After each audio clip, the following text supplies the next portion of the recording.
So it's also us being Cubs fans where we're always waiting for The the other sky is shoe to falling. fall. Yeah. Yeah, always for, waiting for anything that's waiting for that happening shoe to that's drop. good. Yeah, we're wait for the other shoe to drop, Oh, and you gotta count your stars, and that's what keeps us on our feet, even yeah. when they're 36-22 and they're Mm-hmm. 15 games over 500 or Mm-hmm. 16 games, whatever it is, and we're top of the division. We're almost top of the National League. Mm-hmm. We're still going. When is it gonna happen? Well, with you saying that, Tim, the reason why you said that is because you know what that is in the biz. It's called a segue. And Tim just leaning forward, doing that segue right into the next segment. I'm getting good at it. Where is that your dance? Are you dancing on me? Yeah, Oh man. I'm feeling smug. I'm feeling smug. The next thing we're going to talk about is Cub injury news. The first part Sure. has to do with Tim. This time I will kick it to you.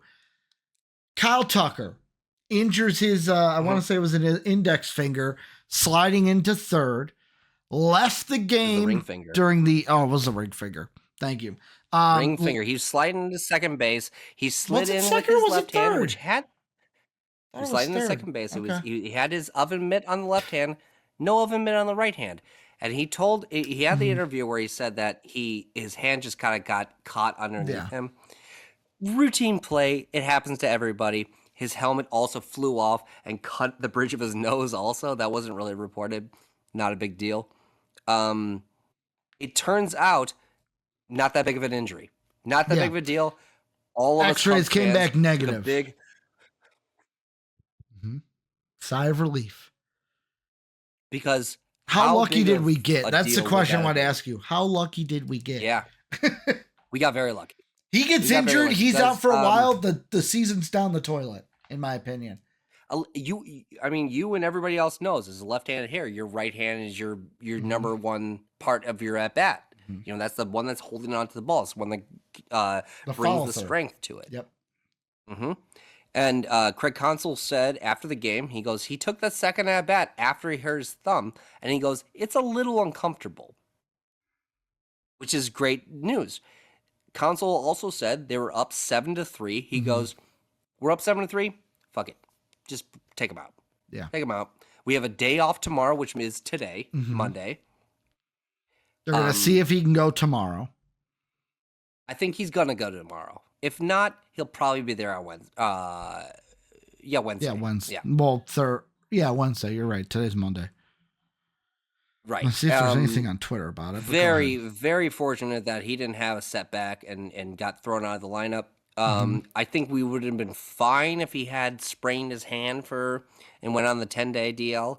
But it's good that didn't happen. I hope there's no lingering injury with that. I hope that doesn't bleed over into any months going prior or going post.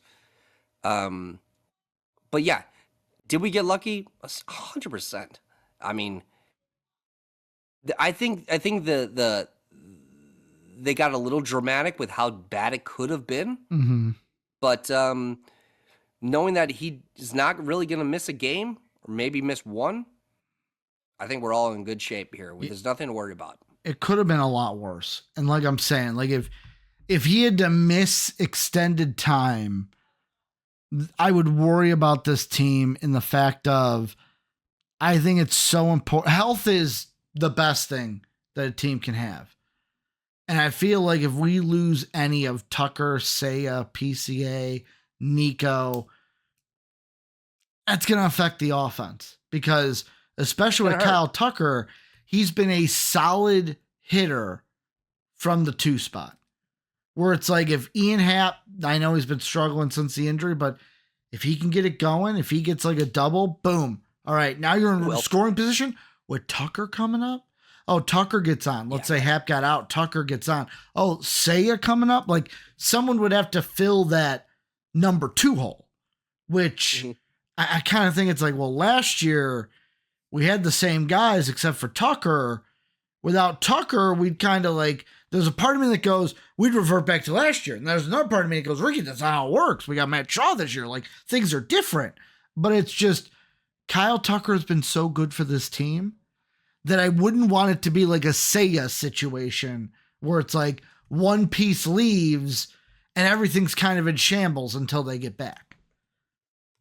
So it's also us being Cubs fans where we're always waiting for The the sky other is shoe to falling. fall. Yeah. Yeah, always waiting for anything that's waiting for that shoe to that's drop. good. Yeah, we're wait for the other shoe to drop, Oh. and you gotta count your stars, and that's what keeps us on our feet, even Yeah. when they're 36 and 22, and they're 15 games over 500 Mhm. or 16 games, whatever it is, and we're top of the division. We're almost top of the National League. Mhm. We're still going. When is it going to happen?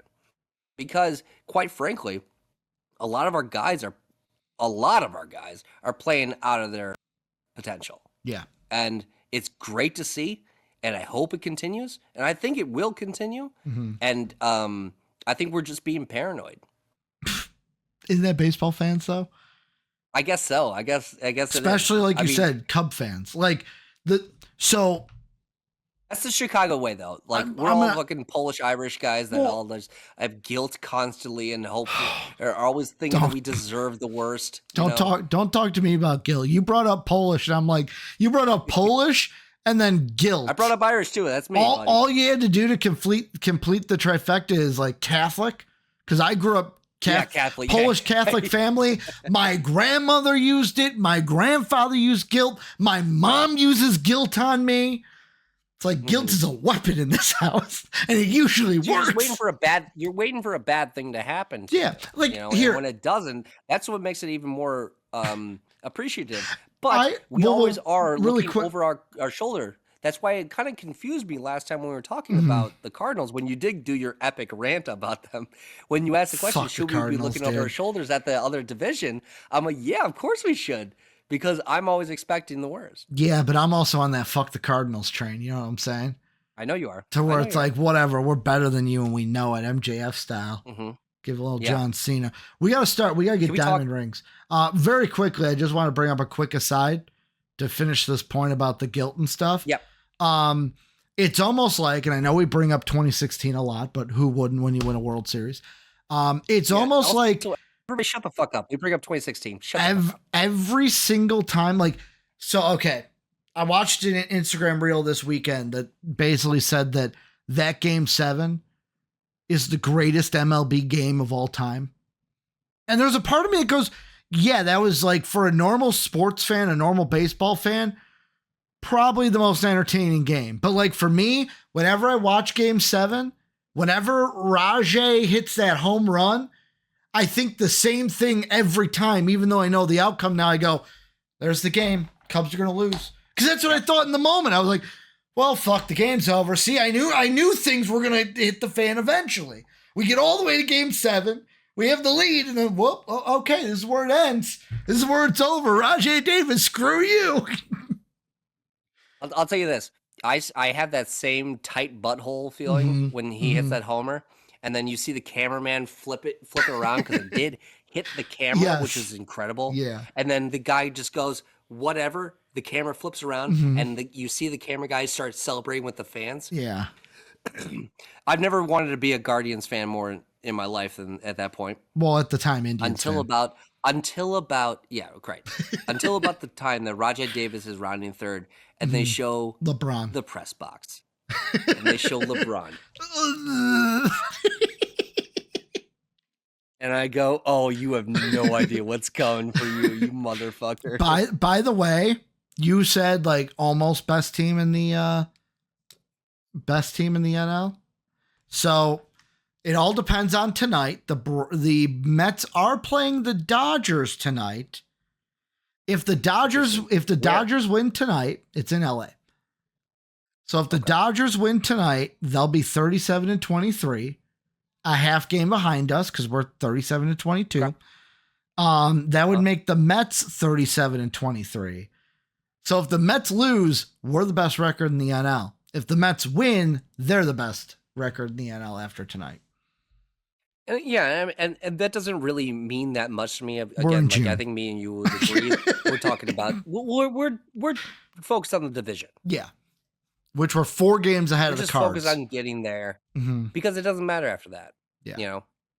Um, I mean, I guess it only matters when you talk about who you're going to play in the standings. But Which yeah, I will say, one of the biggest things though is it was so it's still true right now. If the season ended today and the playoffs started today, the Cubs would have a bye. If we could get first or second and get a bye, that would be huge. That would be huge if we could get and not have to play that opening weekend. No, BYE. BYE. Oh, like bye. I'm sorry. Like a bye week. Like I'm waving goodbye. Yeah. No, I thought we were being bye. No, never. But yeah, that'd be huge if we get a bye week. Of course it would. Of course it would. God, can we though? What win to where we get the bye? Yeah, I think so. Well, it's like okay, who doesn't then? The Mets or the Dodgers? Because really, it's us, the Mets and the Dodgers, that are fighting for it. I don't think the Mets are shit. I really honestly think the Phillies are going to take them. Okay. And then the Phillies would be the best of the first round. Have you seen how well Kyle Schwarber's been hitting? Yes, absolutely. I'm waiting for an MLB card to come out, like in one of the May spotlights. Did he hit his 20th homer tonight? I think. Let's see. He did not tonight. They didn't play tonight. Or is he still sitting at 19? They didn't play tonight. Like the guy is making a strong run to knock out maybe. I know it's too early to talk about this, and we'll talk about it maybe in the next couple episodes. He's at 19. But he's making a strong run to take the slot from Hucker or PCA for an outfielder in the All-Star game. Like he's going to be a guy that's people are going to have to worry about. Is he an outfielder or no? He'd be a DH. He'd be the DH, dude. Yeah, but when it comes to like player voting or fan voting, I don't think it matters. I think he would be considered an outfielder. I think like even like Corbin Carroll could be considered an outfielder because he plays a little bit of center field. Yeah, he plays. Regardless, we'll talk DH. about that in a few weeks. Yeah, we'll talk about the All-Star game. Yeah. We might be getting Miguel Amaya back in about a week, which is exciting. That means Reese is going back down? I think it does. They're not going to send Connor Kelly down. Carson Kelly. You're right. Why do I keep calling him Connor Kelly? I think you know a guy named Connor Kelly from high school. I have no idea who Connor Kelly is. This is not the first time I've called him. Do we make shirts that say Connor Kelly? Kelly, and he can't sue us because it's not his name. Yeah, it's just like the that 70s Show episode, Tad Nugent. Tad Nugent. Tad Nugent. No, I mean, we would be remiss if we didn't talk about the game that Reese McGuire had for us. Yeah. His first game up, hitting 2 homers. Dude, it seems like every time we have an injury, somebody steps up. And that is huge. Yes, and that's the Craig Counsell rub, I believe. I really do. Because the CCE, look at the guys, the Craig Counsell effect. Exactly. And if you think about all the guys we brought up and switched out of our bullpen, and guys that shouldn't have been shit, and they're pitching the way they are. Did you know, Ricky? Did you know that the Cubs are ranked number 1 in ERA for the month of May? No, I did not know that. Bullpen ERA or combined ERA? Bullpen. After we shit on them relentlessly. I know. That's the Craig Counsell effect. I really believe that. Everything positive is Craig Counsell effect. I know who I want. They're like, "Are you sure you want this guy?" They're like, "No, I want Thielbar up here. Yeah, I want Brad Keller up here because I can see what they can do, and they're doing it. You know, we've dealt with the Porter Hodge injury, and you know he might even just be done. I don't know if he comes back and turns into like an actual member, or is he's just a regular middle reliever for us. But you know, I think he's still got about 11 days on the IL list. You're thinking of football. You want to say IR. Yeah, I know. Why am I thinking you're football? You're watching too many Bears OTA clips, Tim. I am watching a little bit. Yeah, I'm excited for the Bears. Go Bears, by the way. But so you're saying we might be getting Maya back soon. Did I also hear you right? Shota? I think we're getting Maya back soon. I think we're getting Shota back in the next week. Okay. And Tucker, we might have back in a day or two. Yeah, well, tomorrow he should the major be back. injuries that we've been dealing with might not be that big of a deal anymore. Obviously we got Steele that's out for the rest of the year, which also, Rick, I'm just doing this as a side, a little parentheses, a little wish. You want Sandy Alcantara? No. Steele might be available for the playoffs. Okay. But I feel like if he's back for the playoffs, he's going to be in a lackey situation. Sure. Fine. Fine. Put him in the bullpen. Make him the closer. Yeah. But like having that back, that'd be very encouraging to have. Also, I'm going to say this before we move on because you kind of hinted. But we're going to need another starting pitcher in case he doesn't. That's what I was hinting at. See, Tim, you doing these segues, before we completely segue over, I got one thing to tell you. You know what I looked at today? Tell me. So I looked at a little website called eBay. Do you know what I was looking for on eBay? What's eBay? So, Tim, there are people selling the Dansby Swanson headbands in the packaging for $60 a pop on eBay. I almost bought us two of them on one each on the spot. I would have loved to do this podcast with the Dansby Swanson wig. Would we have looked better than the boys in the booth? Because Boogs had it on. Yes and no. So what I would have loved to have, I know you love Boogs. Us have a wig on. The Swanson in that game did not have great at bat. No. Jesus Christ, I have the hiccups. Well, let's be honest. The umpire didn't know what a fucking outside ball was. Let's be honest. He still had Swanson a late with inning it twice. RBI. So he still came through with his hit at RBI at the end of the game on Dansby Swanson. But can we at least acknowledge that an umpire didn't know what an outside ball was and rang Swanson up twice on it? I can acknowledge that, but I would also say that the umpire was pretty consistent, and Ben Brown, I believe it was the Ben Brown game. He had one below the zone. Had a few pitches. He had one below the zone that was a strikeout. He had a few, which is fine. It's at least the umpire's being consistent. Yeah, wrong is still wrong, Tim. Eject me. Eject me from the podcast, Tim. Eject me. Did you see that? By the way, did you see that shit too? Can I kick you out? No, yeah, did you see? You know what I'm referencing, right? Did you see that shit that happened? I can't remember who it was in the Twins game. Didn't like the call, so he took off his helmet and did this, and tapped his head twice, and the ump rung him, said, "You're out, you're gone," because he couldn't handle that he tapped his head. And the tap means review, right? Yeah, so that's what you do. What they're gonna probably bring in next year. I didn't like that. Okay, go to review. So are they saying the players can't do that? Only the manager can do that type thing? No, they're saying because it's the umpire's butthole problem. No, the umpire's just pissed off because it's not in the MLB yet. So that was basically him saying, "Yeah, I don't agree with that call," because he tapped his head and he rung him up. Yeah, but they do that every time they slide into second and get thrown out. They go, "Yeah, dude, that ump was so soft. I was so angry. I hate a soft umpire. Oh my god! Only hard umpires. Whole segment about. We won't do that to you, fans. We won't do that to you. We won't talk about soft and hard umpires. We hate that umpires. Oh man, I could go off on soft umpires. But as always, we'd like to thank the people that make these videos possible, our patrons whose names are displayed on the screen now. If you would like to become a patron, go ahead and click the Patreon icon in the bottom right. And if you'd like to check out another video from MVP Sports, hit the video in the upper left. As always, thanks for watching.